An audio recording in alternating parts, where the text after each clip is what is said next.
Salut les amis et bienvenue. Les amis, j'ai vu cet article que j'ai trouvé intéressant et je vais partager avec vous. Mais bon, pour les raisons de droit d'auteur, je n'ai pas le droit d'afficher cet article, mais je peux lire pour que vous compreniez, hein. Désolé. Le titre de l'article, c'est l'économie chinoise dépasse celle des États-Unis.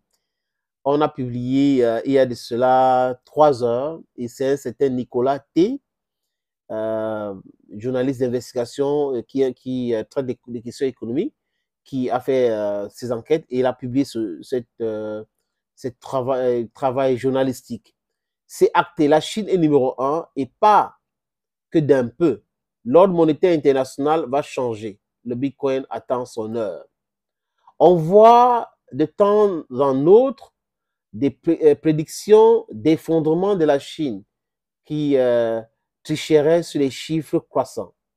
La vérité est que le PIB, donc le pays intérieur brut de l'empire du milieu, donc c'est la Chine, est désormais de 22%, plus large que celui des États-Unis. Le PIB de la Chine, 22%.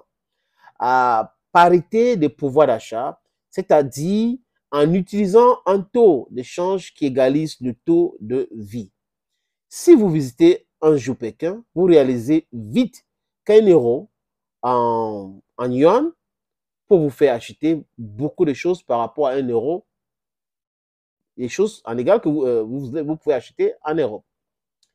Une coupe de cheveux, par exemple, voilà un exemple, est moins cher en Chine, mais pourquoi devrons-nous valoriser le travail des coiffeurs chinois en dessous de celui des coiffeurs parisiens? C'est l'exemple qu'il prend. Ils s'interrogent. Pour éviter cette désinformation de la réalité, les économistes comparent les PIB à parité de pouvoir d'achat. Parité de pouvoir d'achat.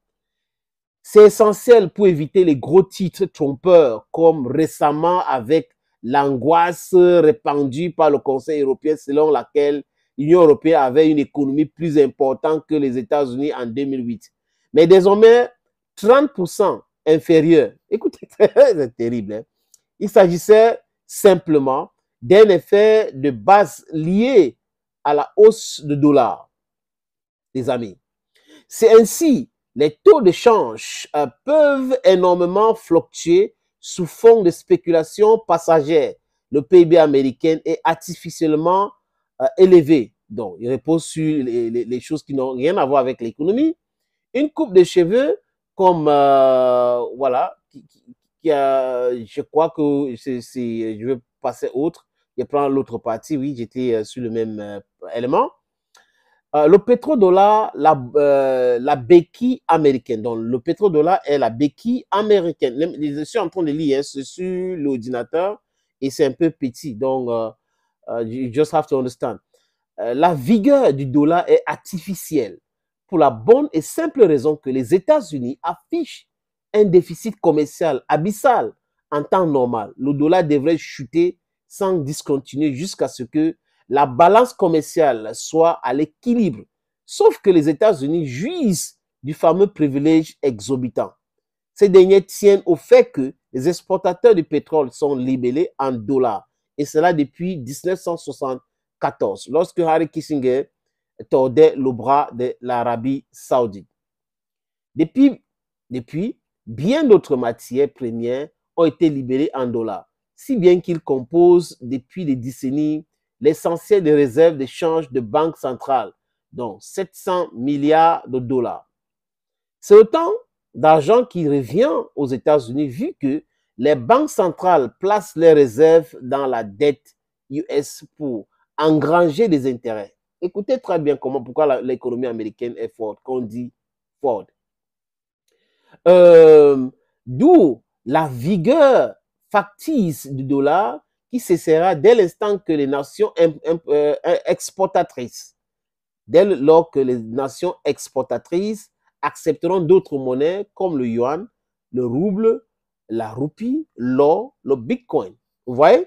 On parle là de dédollarisation. Le fait que des pays aujourd'hui comme la Chine, la Russie, utilisent leur propre monnaie pour acheter le pétrole dans le marché mondial, ça diminue l'importance du dollar et cette histoire de dette américaine sur les autres pays.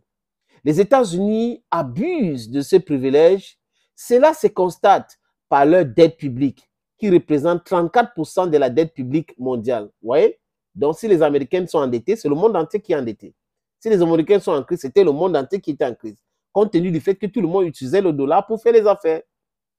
En outre, la dette totale américaine atteint 400% du PIB, contre 300% pour la Chine. Donc, l'économie chinoise est là-bas en haut. Donc, si vous te dette est à 400% et l'autre 300%, vous comprenez. Les niveaux d'endettement sont également importants quand on veut faire des comparaisons de PIB. Une autre excellente manière de comparer deux économies, c'est faire au niveau de la consommation d'électricité.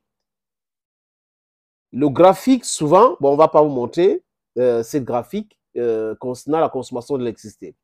L'article continue. Sans croissance de la consommation d'énergie, la croissance du PIB n'est qu'un artifice inflationniste.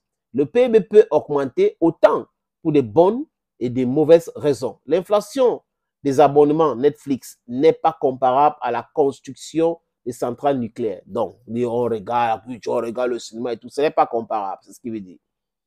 Mais surprise, l'agence Moody's vient de placer la dette de la Chine sous perspective négative. Pourtant, la Chine a connu une croissance de 40% depuis la dernière fois que l'agence de notation américaine a baissé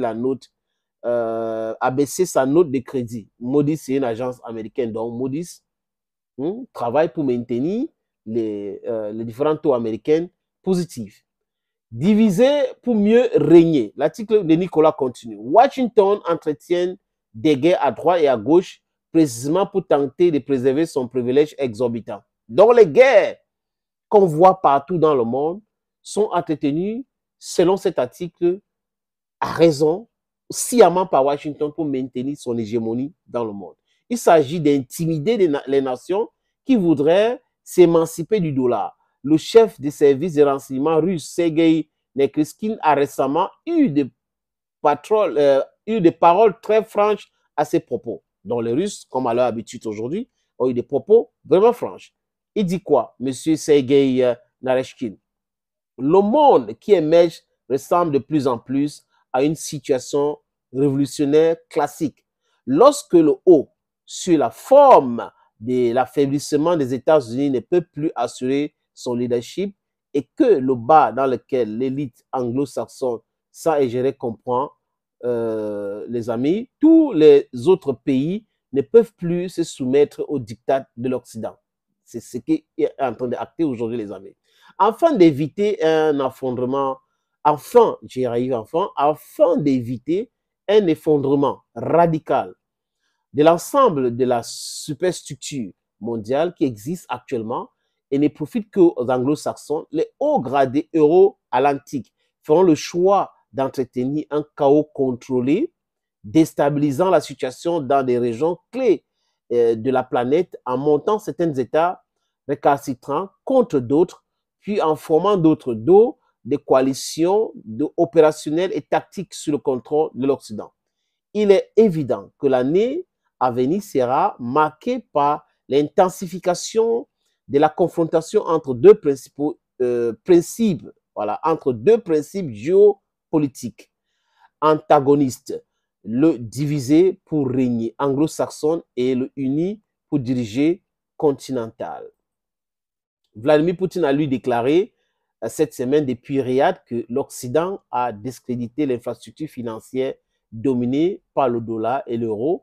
Les transactions effectuées par l'intermédiaire des banques occidentales et du réseau de paiement international SWIFT. C'est de ça qu'il est question aujourd'hui, les amis. Donc, en fait, c'est la quintessence même de son message. La Chine est en haut maintenant, mais les agences de notation font tout. Vous voyez que les Américains créent les conflits partout pour maintenir, pour effrayer les gens de ne pas sortir dans leur utilisation du dollar. Mais nous ne sommes pas dupes, personne n'est dupe aujourd'hui, et tout le monde sait depuis longtemps que c'est l'économie chinoise qui est numéro 1 dans le monde. Peut-être avec les armements, il y a les Américains et les Russes, mais à l'économie, c'est la Chine, les amis. Thank you for watching. It is not my saying. C'est un article rédigé sur Continental de Nicolas T. Thank you. Bye-bye.